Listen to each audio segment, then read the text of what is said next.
understood ionization of acids and bases. What is ionization of acids and bases? You have an acid, it dissociates to give you ions, and we have also noted down a few strong acids, weak acids, strong bases, all that combination we have done. I mean, in the last class I've listed down everything. Now we will understand. And yes, before I proceed, if we are talking about equilibrium chapter, we are not interested in a very strong acid which is completely dissociated. Because in case of a strong acid, if you take HCl and other things, there is complete dissociation.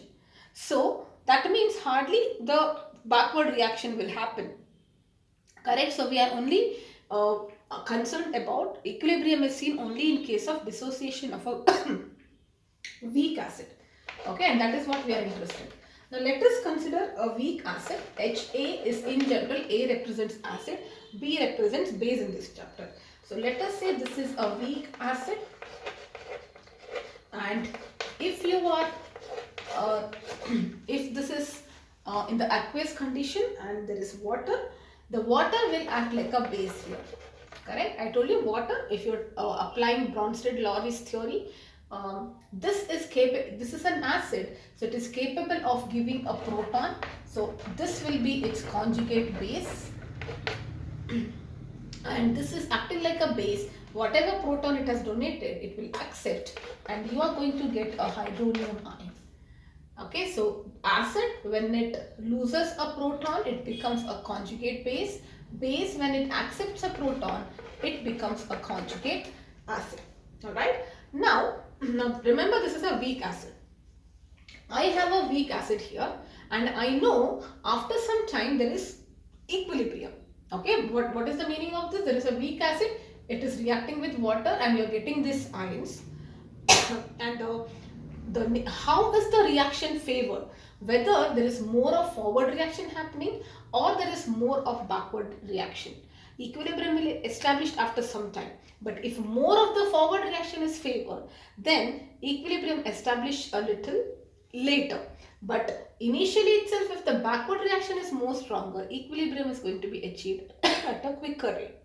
Now, who decides that whether the forward reaction is favored or the backward reaction is favored? That is decided by how stronger the acid is. Now, don't get confused. Amongst the weak acid, if I have to compare this and its conjugate acid, always when we compare, you should always compare acid with acid, base with base. So, amongst these two, which of them is stronger? Okay, so amongst these two, which of them is stronger? The reaction will proceed in that direction. So I'll write it. Reaction is favored in a direction where there is stronger towards the weaker side. Why? Because isn't this just a logic that if you are having a weak acid, what is happening? It is, let us say in this case, I'm talking this is a weak acid in general, but let us say in comparison this is a stronger, I'm not telling a stronger acid, this is comparatively a weaker acid. This is comparatively a weaker acid. Okay, so amongst the two I'm saying, in that case what happens, the reaction will be in the forward. Why? Because comparatively there are more ions here which are formed as compared to the ions which are reacting and giving you back the acid. Because out of the two acids, and remember I'm telling this again, you have to compare acid with an acid. So stronger one, though it is weak in comparison with HCl, it can be acetic acid, which is a weak acid. But in comparison with this may be stronger. Then the reaction will be favored in the direction of the weaker acid. Okay. The reason is, when you say an acid, both of them are capable of donating a proton. But then the fight will be there. Who is going to give you more proton? If he is stronger, he'll say, I'm going to give you more proton. And you can just halt for some time. Nobody's going to accept your proton because I am dominating. So that's the reason it proceeds in this direction. So in this case, if this is a stronger acid than H3O+, then the reaction will favor in the forward direction, or in general, the reaction is favored towards the weaker acid. Okay, direction of the weaker acid. I believe this is clear. Now, for the same reaction, I am going to write, we are going to understand the reason Why? When you have a weak acid, remember I told you, whenever you have a weak acid, it will have a strong conjugate base. This is very, very important. And if you are having a strong acid, it is the same for base also. Okay, if you're having a strong acid, you will have weak conjugate base. Okay, now see, to determine the reaction in which direction, you have to compare acid to an acid. You know how to write this, correct? So you will be comparing acid with an acid and then decide whichever is stronger, from stronger to weaker is the direction. Okay, now this is, I'm comparing an acid to its base. So don't get confused. A weak acid and its base. This is the acid conjugate acid base pair. See, in this example, HCl and Cl minus are the conjugate acid base pair. Okay, so in that I will be comparing. If this is a weak acid, it will be a strong base always. Alright, and if this is in our case, we understood that we initially started with a weak acid. This will be the strong conjugate base. And if this was a strong acid, for example, let us take if it was HCl. Okay, then what would have happened? This forward reaction is favored more. We have just studied that. And obviously, this will be weaker base. Conjugate base will be weaker because, the reaction is proceeding in this direction. So there is more and more of ions which are formed, and this is not able to dissociate in the reverse direction. So obviously it is logical. So if you have a weak base here, it will have a strong conjugate acid, strong base, weak conjugate acid. Okay, so what is the definition of strength, strong and weak? Strong is somebody who can dissociate completely, and weaker is partial. So if I have something strong here, its conjugate base has to be weaker because it is completely dissociating. Only when it dissociates you are getting this, right? That means you are getting more and more of this. And if it was weaker, the backward reaction, let us say this was acetic acid, this reaction is favored. That means this is strong. So it is always, because they are on the opposite sides. If it is going here, that means this is strong and this is weak. If it is going here, this is strong and this is weak. So when you are trying to decide which direction, you will be comparing acid with acid. In general, when you are trying to compare with the pair, acid-base conjugate pair, it is always one which is weaker and the other which is strong. Okay, and the reason why it shifts towards the weaker acid and weaker base. Now, if you think about it logically, look at that. Amongst the two, I am telling that this is a stronger one in general. Okay, in the sense this need not be acetic acid. It can be an acetic acid because initially I told you it's a weak acid. But if I compare this and hydronium ion, maybe it is a stronger one. I'm just giving an example. Okay, now this is my stronger acid out of the two. So this will be my weaker conjugate acid. If this is a stronger acid, this will be its conjugate base will be weaker. So this will be a weak base.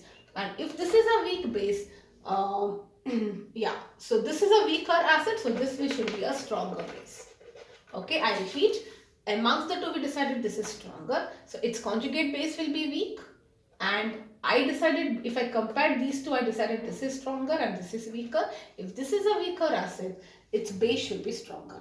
So in other words, how do you explain why it is reacting, or why is it proceeding in this direction? It is favoring towards weaker and weaker base because stronger acid is telling the stronger base that I am going to donate you a proton and you please accept it. The base is also telling I want a proton. Both of them are favoring each other. Obviously, if you have two strong components, obviously it's going to be proceeded in the forward direction. So I hope this is very clear.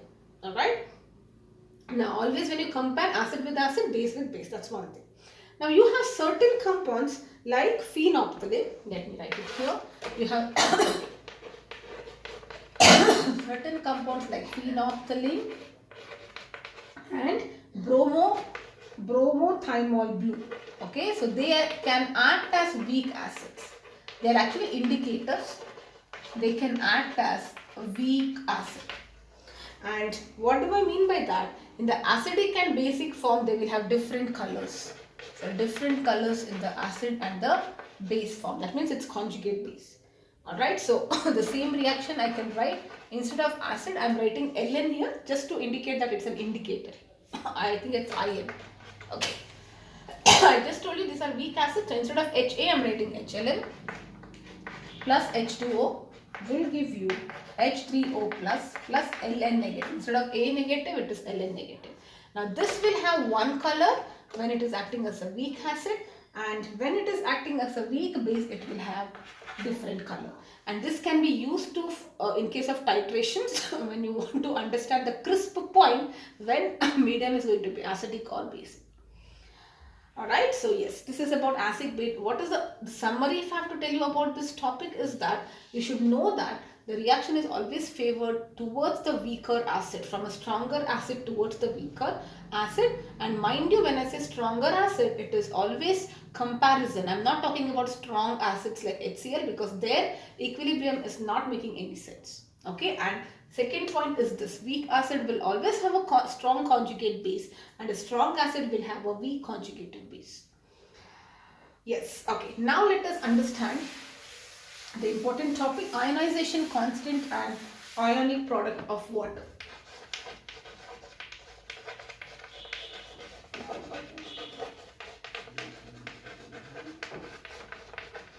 Okay, so this is something which is very useful even in your numericals. This is the base for the remaining topics. Okay, ionic product of water. Now remember, and what is this ionization constant? It is just nothing but equilibrium constant, K. Okay, we remember how did we do K? The product of the ratio of the product of the products raised to their stoichiometric divided by the product of the reactants raised to their stoichiometric coefficients. Okay, now when this is in general for any equation. If the reaction is an ionization reaction, then we can also call this to be the ionization constant or dissociation constant, because it's getting dissociated. So ionization constant, dissociation constant are same as equilibrium constant. Equilibrium constant is in general for a reaction. This is for a specific kind of reaction, ionization reaction. Okay, and yes, now water, as we know, will behave both like an acid or a base. We have seen this. When you treat it with HCl, HCl is a strong acid, so water behaves like a base, and with ammonia, it behaves like an acid. So let us revisit this reaction. So you have this reaction. I'm not writing the states here. So you are getting H3O plus. This is an acid here, so it will be converted into Cl minus. So this is your acid, this is your base, this is its conjugate base, and this is its conjugate acid. Okay, so similarly with ammonia, this is my base. So water acts like an acid here, weak of course, okay, and base is accepting proton. So you will get NH4. So this is a base, so this is its conjugate acid, and water is donating because it's an acid, so it will lose a proton, it gets converted into OH minus. Okay, now you can also see that since water is behaving both as base and acid, you can also understand, we can also write a reaction. Some water molecules are acting like acids, some are acting like base, and in a mixture it is not just only these can react with water, they also can react. Correct? Water molecules also can react between them. So in that case, how do we write it? Let us say this is an acid, so this will donate a proton and get converted into OH minus, and this is its conjugate base, and this is a base, so it will accept a proton and you'll get a hydronium ion. This is a conjugate acid for this base, and they always differ by H plus R. We have done this, right? Now after some time, you see there is an equilibrium established. Okay, equilibrium which is established.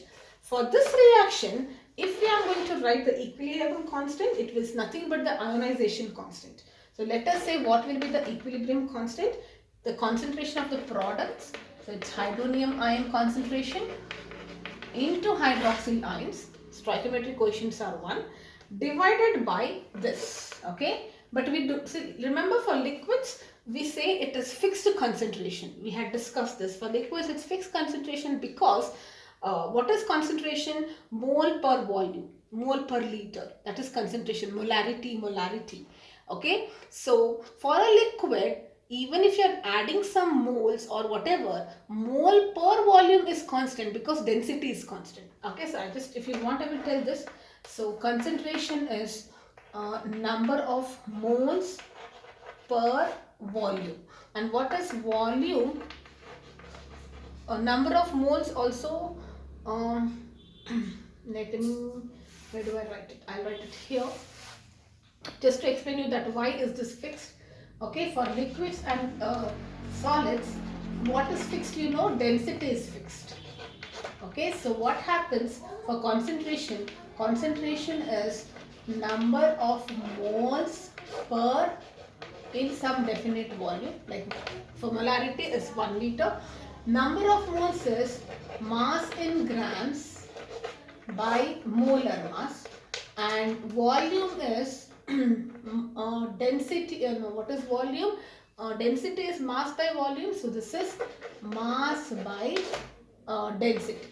So mass and mass gets cancelled. Now you can see that molar mass is fixed. You know, molar mass is mass of 1 mole, which is fixed. Density is also fixed. That is why this concentration is fixed. So we do not write it, we can write it as 1 here. So now you see that ionization product in case of water is equal to its ionic product. It is nothing but the product of two ions. So we say that equilibrium constant for water is equal to its ionization constant, the same, just the names are different, and it is also equal to ionic product of water. KW is the ionic product of water.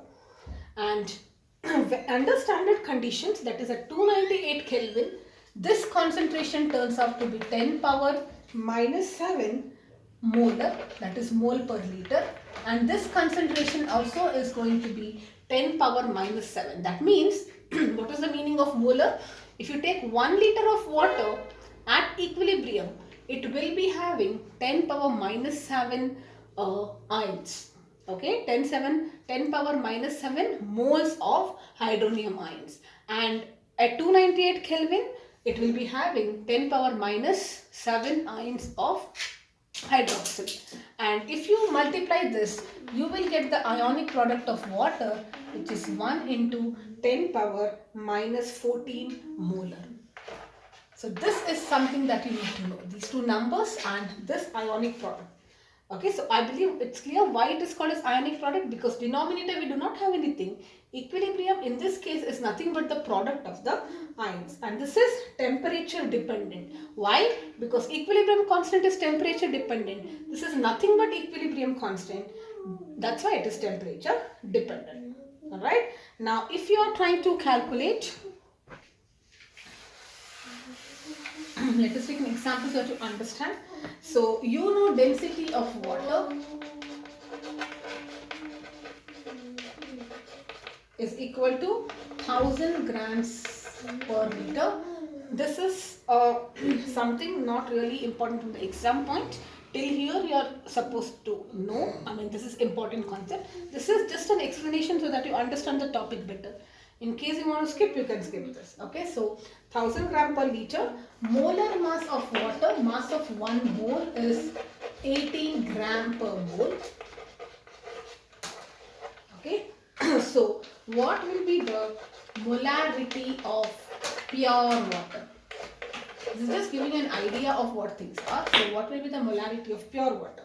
Molarity is number of moles in per liter, volume in liters. Okay, so number of moles is mass in grams by molar mass divided by volume.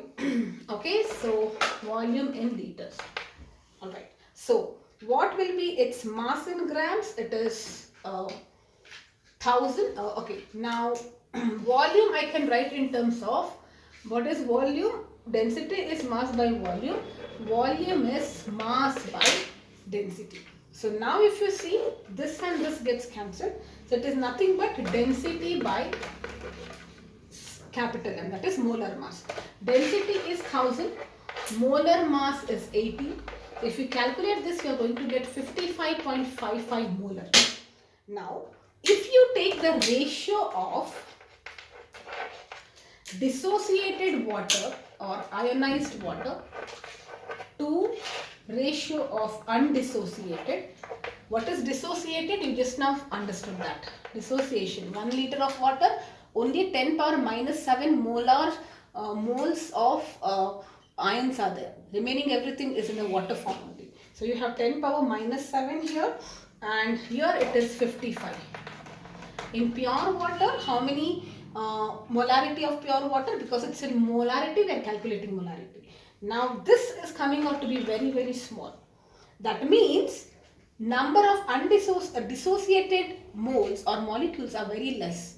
So if you just take water as it is, hardly any ionization has happened, very less concentration of this.